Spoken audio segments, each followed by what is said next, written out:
Okay, so this is adding vectors in 2 dimensions. We're going to consider when there are different forces acting on an object, like maybe a spherical cow, and what the net force will be, what we call the resultant, and what we also what the equilibrant will be.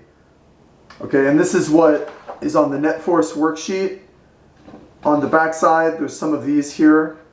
And yeah, it gives you the angle, like here the angle was 70 degrees, 123 degrees. Okay, here we have a 127 degree angle. But you know what, the angle doesn't really matter because we're doing it visually.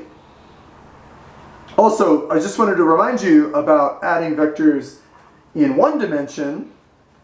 So remember, adding vectors in 1 dimension is pretty obvious because if you have an object here and there's a force acting on it that way of 5 newtons, let's say a positive force, 5.0 newtons, and a force acting the other way, exactly opposite, 3.0 newtons, the answer to this is pretty obvious, right? It's pretty obvious. It's going to be 5.0 newtons minus 3.0 newtons. And what does that give you? Then the net force, the F net, equals what? 2.0 newtons, but they're still positive, right? Sometimes we don't write the positive, just remember in the same direction. And how would you determine that graphically? I think this helps understand the other one. Well, you translate one of the arrows, tip to tail. I leave one where it is, right? And I take this other arrow and I translate it until it is tip to tail. The tip of this one to the tail of that one. I slide it over, right? And if I do that, I could redraw it over here. But notice that I know this one is 1, 2, 3 boxes long on the graph paper. So if I slide it over here, it's still going to be 3 boxes long pointing in the same direction. So it's going to be, I'll try to draw it thick enough to see it on the camera. It's going to be from there back to there. Sorry, there's the squeaky noises. So that's the end of the second arrow. So then what's the net force? Well, the net force would be from the original object to the end of the translated arrow. Okay? So this would be my net force. And of course you can see there that if this scale is 1 box is equal to 1 newton, that's 2.0 newtons. And it's in that direction, right? It's this direction, if you can't see it. So that's pretty obvious. That's the part that doesn't throw anybody when it's just along the x-axis. But when suddenly you have things like this, when suddenly you have things like that, then people start to get a little confused, okay? But it's interesting, it's the same idea, and you don't really need to calculate the angle. Graphically, it'll show you the angle, okay?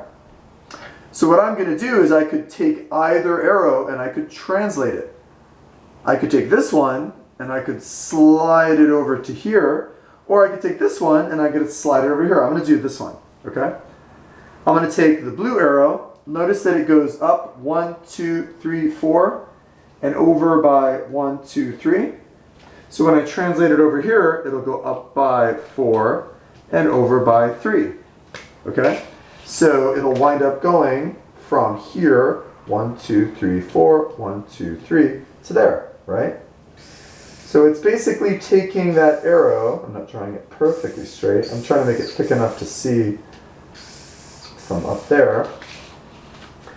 And notice that that is the same exact vector. Now you can do this, by the way, with other vectors. This is not only for forces. This actually works for velocities, it works for accelerations, it works for displacements. Any vector can be added this way graphically, which makes them really cool. It makes it actually pretty easy, really. So now what is the resultant in this situation? Okay, well, I've slid this one over to here. So now my resultant goes from the original position, or you can think of it as the tail of the unmoved arrow, to the tip of the moved arrow. And what I get is this. I'll make it really thick. And then you might say, well, how do I know what the magnitude of that is? Well, there's a cool thing about this, is you can actually take it, so is that clear enough? This red arrow is the resultant. And that's the net force. But I want to know what the net force is, what the F net is equal to. Okay, so how am I going to calculate it? Well, what you could do is you could take the length of that arrow, mark it on a ruler, and then, it doesn't matter, let's just use the metric side. I don't want to use inches, yikes. Even though it lines up almost perfectly with 7 inches. Okay, how about there, just shy of 18 centimeters. And then if I turn it along my grid scale, I can see that that is over 1, 2, 3, 4, maybe like 4 and maybe a quarter. I would say like 4.25, something like that, newtons. But you can be a little more accurate than that if you do it this way. What you can do is you can say, if I measure this as being, I'm going to say 17.9 centimeters, okay? So my resultant is 17.9 centimeters, and I want to know what the net force is, what the F net is. Well, I can make it into an equation, a proportion really, and on the other side what I can have is the one that I know. Well, this one is exactly 4 squares, but actually on a ruler it winds up being 17, exactly 17 centimeters. So that's 17 centimeters, 17.0, and I know that that's 4.0 newtons.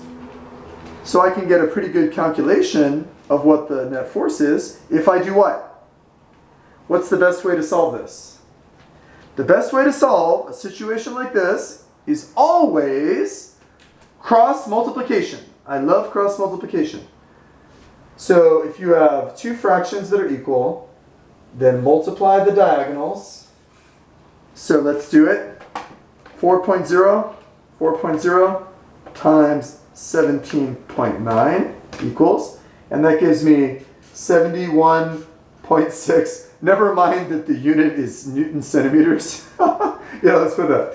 That's kind of a joke. Don't worry too much about that. Newton centimeters. And then what do you do next in cross multiplication? What do you do? Well, then you divide by whichever number is left out of that diagonal. The one that is left out is you're dividing by. So if I divide this by 17 centimeters, well, luckily the centimeters cancel, because that's a pretty ridiculous unit. The centimeters will cancel. And if I have 71.6 divided by 17, what I get is pretty close to what I estimated just by eyeballing it, really. I get 4.21, and then centimeters cancel, newtons.